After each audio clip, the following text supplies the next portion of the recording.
Thanks for stopping by the channel, guys. So this is video update 4, documenting the reimagining / overhaul of my HO scale BNSF model railroad. So in episode 3, we got started building and installing the sub road bed. I went ahead and finished that out, and I'll show you guys that work all completed. I purchased the LED lighting strips for the layout, so we'll get those installed in this video. And then we're going to get started installing the cork road bed, and we'll get started with some of the track installation as well.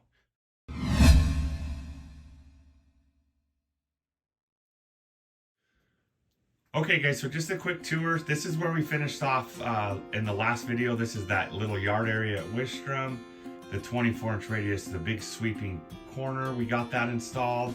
And if I move this way, left it would be to the west, so that's the way we'll go the whole video here. I have these 3 bridges that are kind of placeholders. I plan on using that plate girder bridge on the right. The 2 truss bridges will be replaced, and I plan to have some sort of water feature coming through there. I don't know if it'll be a waterfall or just a smooth running tributary, but some sort of feature there is the hope. Moving to the west, again left, then we get to another big sweeping 24-inch radius corner, so hopefully the well car 6-axle locomotives will just run flawlessly through there, come back out.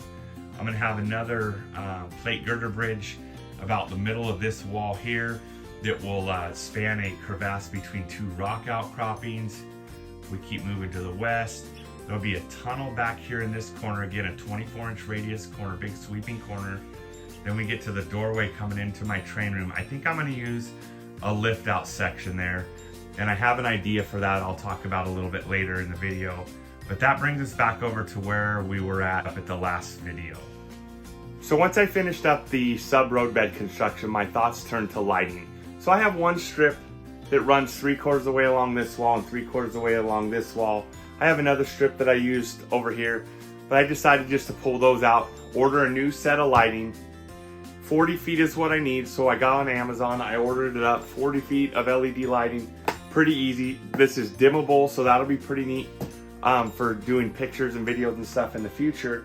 First thing I pull out of the packaging is the little plug-in, the little transformer, easy peasy. The next thing I pull out is the little dimmer switch, and it has a connector here to go to the transformer, and then on this side it has 2 tails, and I thought, uh-oh.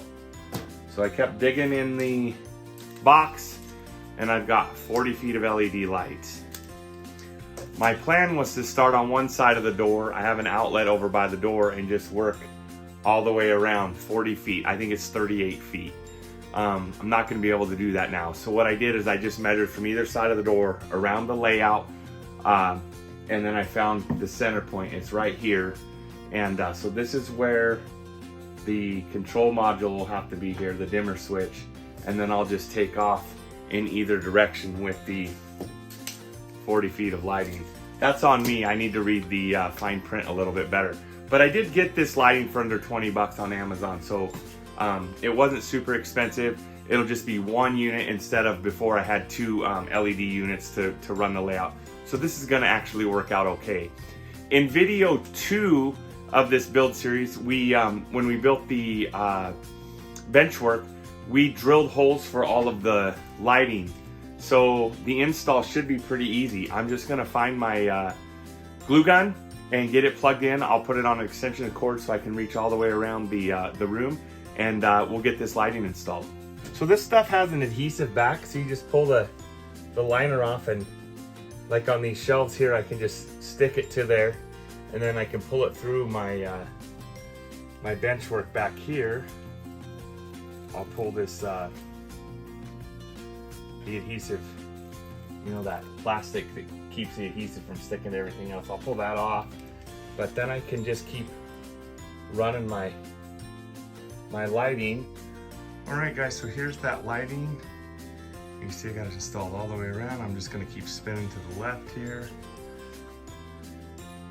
all the way around. The control little module goes right there. We'll keep spinning around. And I just use the self-adhesive back, pull the little plastic cover off that, and use that. And then I just put some dabs of hot glue here and there, just as kind of a little extra insurance. Okay, now that I have my lighting installed, it's time to take care of the dimmer box here. So I need this accessible, so I could mount it here on the fascia, but that would look like hell.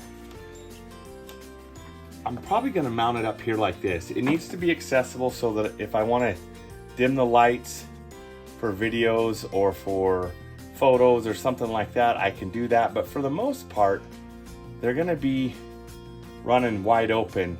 So I think what I'll do is I'll mount this here, and I'll just use some hot glue for that, and I'll use some of these cable staples to manage the cabling here, and then I'll just run the power cord back behind the backdrop, bring it out in the bench work. All right guys, so I got this all finished up here. I used a couple of those cable staples to manage the cords. I used some dabs of hot glue on the back side of our dimmer switch. Still accessible. I can dim everything down. I can run it back up. And then I ran the cabling back behind the power, back behind the backdrop. Here it is in the bench work. And then down this way through the bench work, I'll install a surge protector that'll plug into there. And again, everything for the upper deck of the layout will just plug into that surge protector. So when I want to come out and run the layout, I can just click that surge protector on and I'm good to go for everything on the upper deck.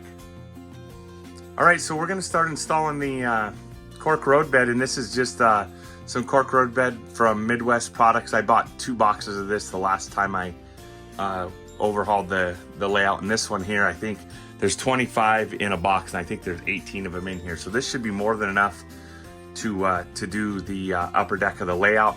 What I'll do is I'll mark out exactly where the bridges are gonna go, because I don't want to waste any of this putting it where I'm gonna cut it right back out. But I did see that somebody was installing this using a pneumatic stapler. So I think I'm gonna try that. I'm gonna glue it down, but I'm also gonna add some staples to it.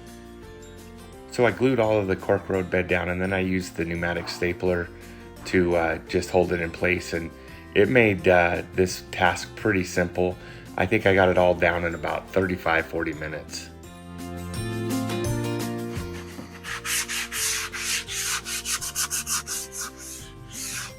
All right, so the glue has had a chance to set up overnight along the road bed alignment. And so I'm coming back this morning with a sanding sponge. This is a 120 grit sanding sponge to knock off the hard edges and anything that might be sticking up. If I get anything that's a little needs a little more attention, I've got a piece of 80 grit sandpaper that I'll use, and then come back with the sanding sponge and smooth things over. But this works out pretty good as far as getting everything prepped for track installation. So I'll finish this all the way around the room and then get this cleaned up, and I'll come back. All right, so I'm getting ready to install some track, and this is by no means a tutorial on track laying. I've been using a lot of this flex track that I salvaged. It's Atlas Code 100 flex track. It's what I salvaged from the Helix, so I'm going to use as much of this as I can. So I've got this big sweeping corner here that goes into a big sweeping corner, kind of going the opposite way. So I like to leave a minimum of 3 inches of straight track in between there. It just gives the cars and locomotives a chance for their trucks to true themselves back up before going the opposite way. It'll be good for reliability. I'll put my joint for my rail joiners kind of right in the middle of that. That'll be easier to true that up versus trying to do it out on one of these big sweeping corners. So what I'm going to do is I'm going to put a layer of white glue down. I'll get my track set to where I want it, and then I'm going to use some blocks and some clamps to hold it in place until the glue sets up, and I'll show you that.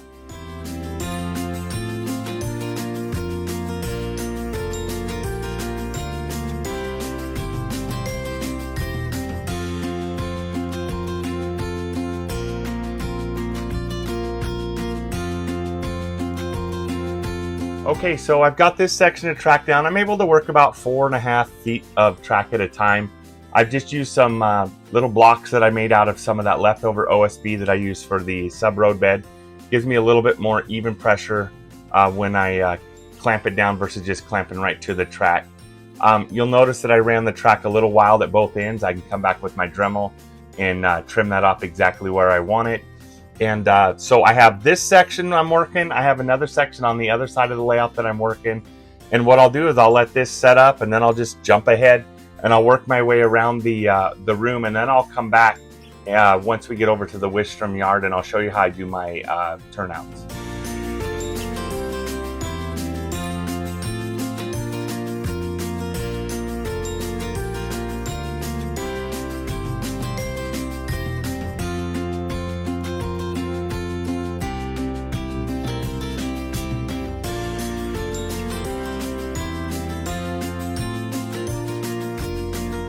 Alright guys, so it's been a couple days since I've been able to work on the layout, but I'm out here this morning and I'm just keep running a dummy 6-axle locomotive with a tank car, just with really light pressure, just kind of running it through all the track that I have down. And I'm just looking for any potential problem spots, because it'll be a lot easier to take care of those and rectify them now versus waiting. And I'd like to have all of the track 100% ready to go, no issues, no problem spots before I start scenery work.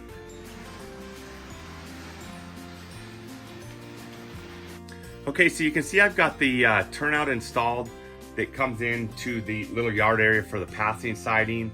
I've also got main line installed to the other turnout here that will just go to kind of a storage little siding here just for some staging.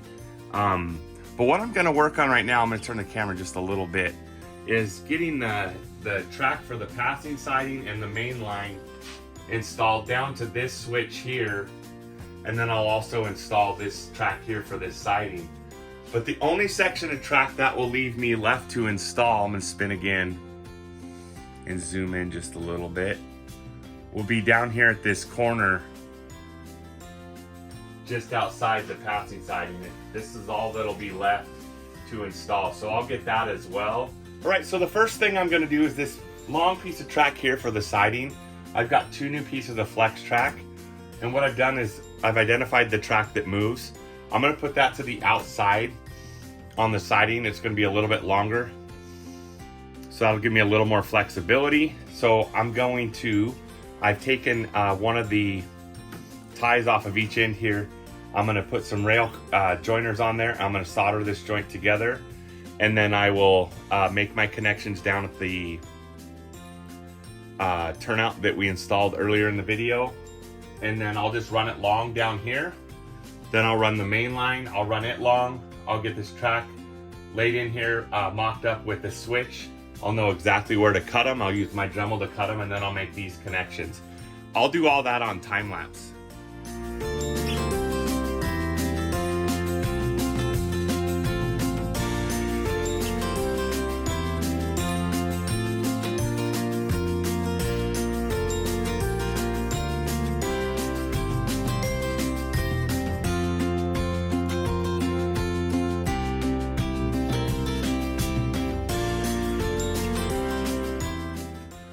Alright, so you can see I got the connections made at that first turnout for the passing siding. If I swing to the left, you can see I got the other 2 connections made here.